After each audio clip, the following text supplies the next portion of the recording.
अस्सलाम वालेकुम। इस लेक्चर के अंदर हम वार्नर थ्योरी की फोर्थ एप्लीकेशन लेकर आए हैं, दैट वाज स्टीरियो आइसोमरिज्म।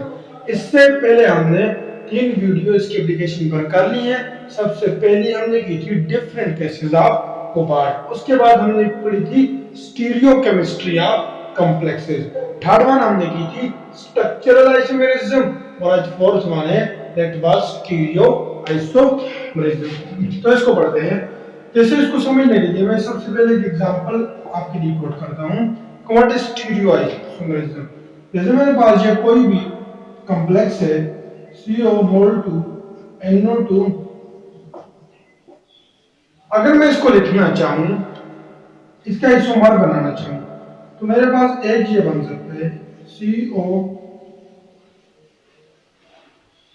एक मेरे पास बन सकता है ये NO2, और यहां पर NO2। दूसरा अगर इसका मैं बनाना चाहूं, दूसरा पॉसिबल आइसोमर, तो Ni, यहां पर मैं CO ही रखता हूं, और इन दोनों को मैं चेंज कर लेता हूं।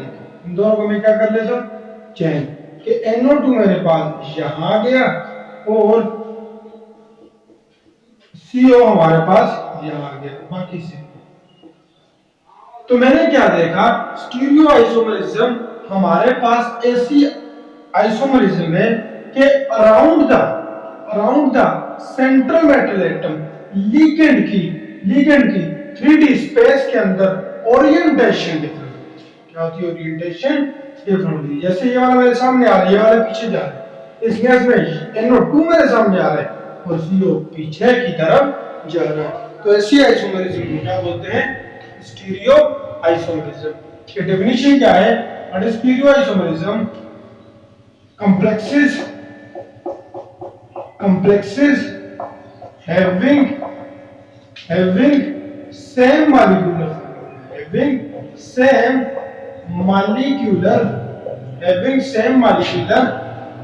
formula, complex जिनका मॉलिक्यूलर फार्मूला क्या होता है? सेम होता है। Same atom to atom bonding, same atom to atom bonding, same atom to atom bonding भी हमारे पास होती है। देखो atom to atom bonding same है ना, यहाँ पर CO के साथ, यहाँ पर CO के साथ, यहाँ पर NO2 के साथ, यहाँ पर NO2 के साथ। तो यहाँ पर क्या है, ऐसे कॉम्प्लेक्स है जिनका हमारे पास मॉलिक्यूलर फार्मूला तो क्या होता है? सेम होता है। एटम टू एटम बॉन्डिंग भी क्या होती है? सेम। डिफरेंट क्या होते हैं? But different in orientation of ligand sequence around the central metal atom in 3D space are called stereoisomers, and phenomenon is called stereoisomerism। कि ये हमारे पास ऐसी आइसोमेरिज्म होती है कॉम्प्लेक्सेस के अंदर, मॉलिक्यूलर फार्मूला सेम है, एक कोबाल्ट दो कोबाल्ट, एक NO2 एक NO2, दो कोबाल्ट दो NO2 दो कोबाल्ट दो NO2, एक निकल एक निकल, मतलब मॉलिक्यूलर फार्मूला भी सेम है, एटम टू एटम बॉन्डिंग भी सेम। यहाँ पर निकल कोबाल्ट के साथ, यहाँ पर निकल कोबाल्ट के साथ, यहाँ निकल NO2 के साथ, यहाँ निकल NO2 के साथ। तो बॉन्डिंग भी क्या है हमारे पास? सेम है।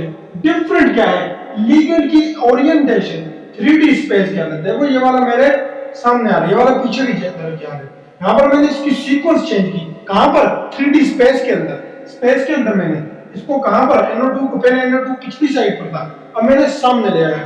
तो orientation of ligand 3D space के अंदर अगर मैं चेंज कर दूं तो ऐसी आइसोमरिज्म को बोला जाता है स्टीरियो आइसोमरिज्म। ऐसी को बोला जाता है स्टीरियो आइसोमरिज्म। इसको नोट कर लो अपने पास।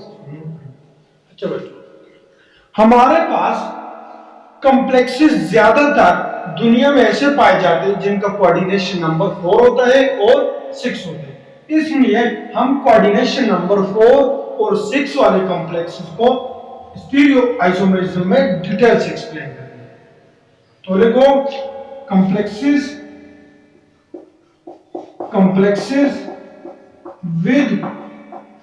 with coordination number 4 and 6 are most frequently occurred. Therefore, chemistry of such complexes explain in detail.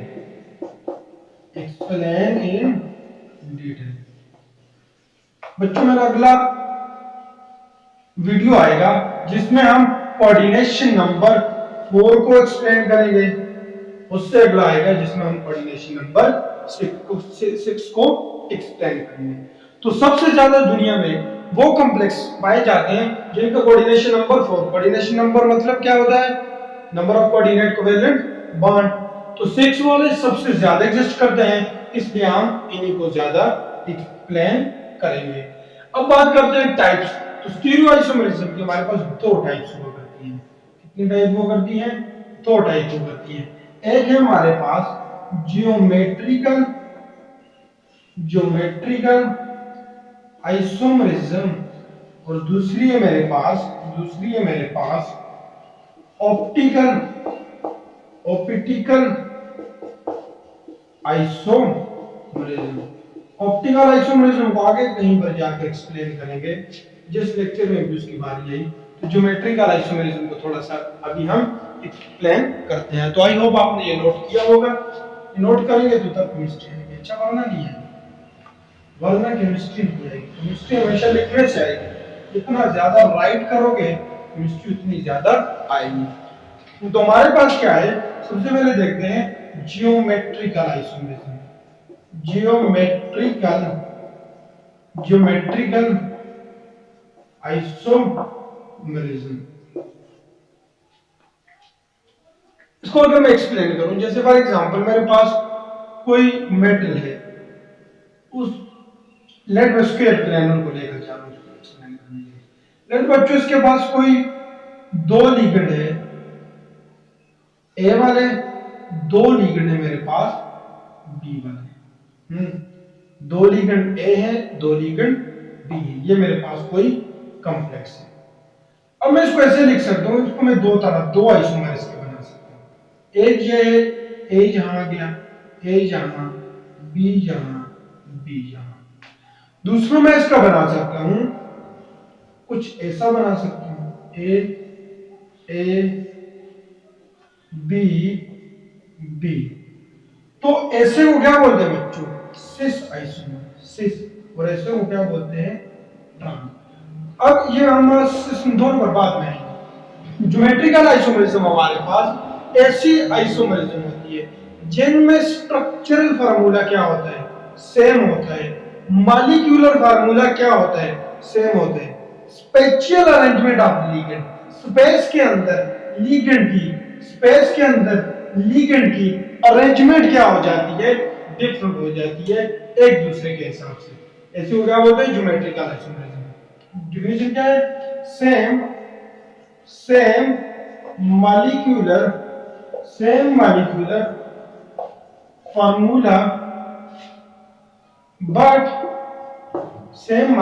formula but different spatial arrangement of ligands around the central metal atom, but different spatial arrangement of ligand around the central metal atom। जैसे कर लो, but different spatial arrangement of the ligand with respect to each other. ये ज्यादा अच्छा है, एक दूसरे के respect में। देखो यहाँ पर ए था, यहाँ पर ए बी आ गया, तो मॉलिक्यूल फॉर्मूला तो ये सेम है, लेकिन स्पेस के अंदर अरेंजमेंट ऑफ लिगेंड, स्पेस के अंदर अरेंजमेंट ऑफ लिगेंड एक दूसरे के हिसाब से। देखो यहाँ पर ए, यहाँ पर बी, यहाँ पर ए बी, तो स्पेस के अंदर एक दूसरे के रिस्पेक्ट में अरेंजमेंट क्या है, डिफरेंट है। इसे क्या बोलते हैं, are called geometrical isomer and phenomenon is called geometrical isomerism।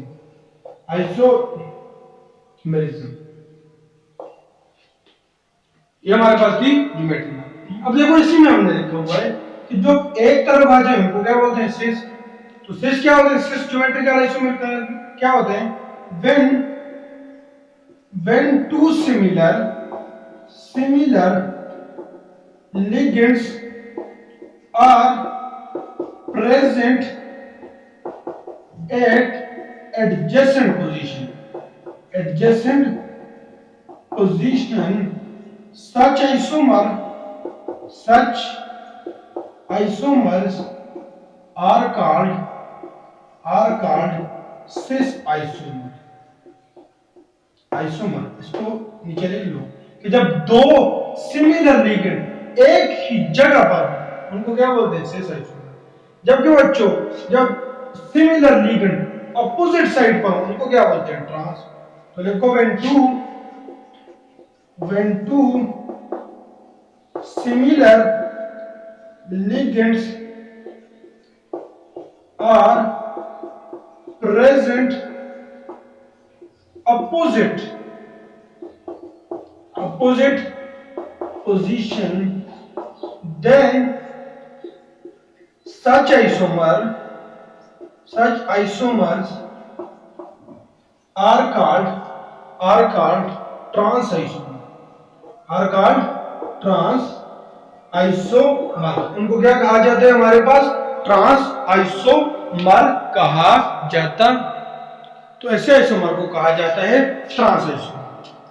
अगर लेट्स सपोज बच्चों ऐसे सवाल पूछा जाता है कि अगर मेरे पास सॉल्यूशन है, तो एक आइसोमर दिया हुआ उसका सॉल्यूशन दिया हुआ, दूसरा आइसोमर दिया हुआ उसका सॉल्यूशन दिया हुआ, तो मुझसे पूछते हैं इनमें से सिस कौन सा है और ट्रांस कौन सा है। आप क्या बोलोगे, सिस। बच्चों ट्रांस की हमेशा डायपोल मूवमेंट जीरो होती है। हाँ, ये ऊपर गया, ये नीचे गया, इसकी डायपोल मूवमेंट जीरो। इसी तरह ये ऊपर गया, ये नीचे आया, इसकी डायपोल मूवमेंट जीरो। तो जब आपको सॉल्यूशन दिया जाए दो बीकर के अंदर और बताया जाए कि मुझे बताओ, और कहा जाए कि मुझे बताओ इनमें से कौन सा है और ट्रांस कौन सा है, तो जो हमारे पास ट्रांस होगा उसकी डायपोल मूवमेंट क्या होगी, हमेशा जीरो, और सिस की कुछ ना कुछ होगी, थोड़ी होगी, ज्यादा कुछ ना कुछ होगी। तो क्या बोला, अगर देखो ये जैसे ये सॉल्यूशन इसमें दिया हुआ बोल रहा है कि मुझे बताओ इसमें सिस कौन सा है, ट्रांस कौन सा है। तो लिखो trans isomers always has zero dipole moment, while cis isomer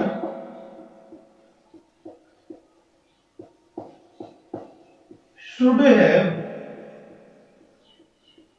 some positive dipole। Negative तो होती नहीं ना डायपोल मोमेंट। तो ट्रांस किया है जीरो, डायपोल मोमेंट ये जीरो होती है, ये जीरो से ऊपर होती है। तो ट्रांस के लिए तो क्या होती है, ऊपर गया नीचे गया, हट गए जीरो, ऊपर गया नीचे गया जीरो।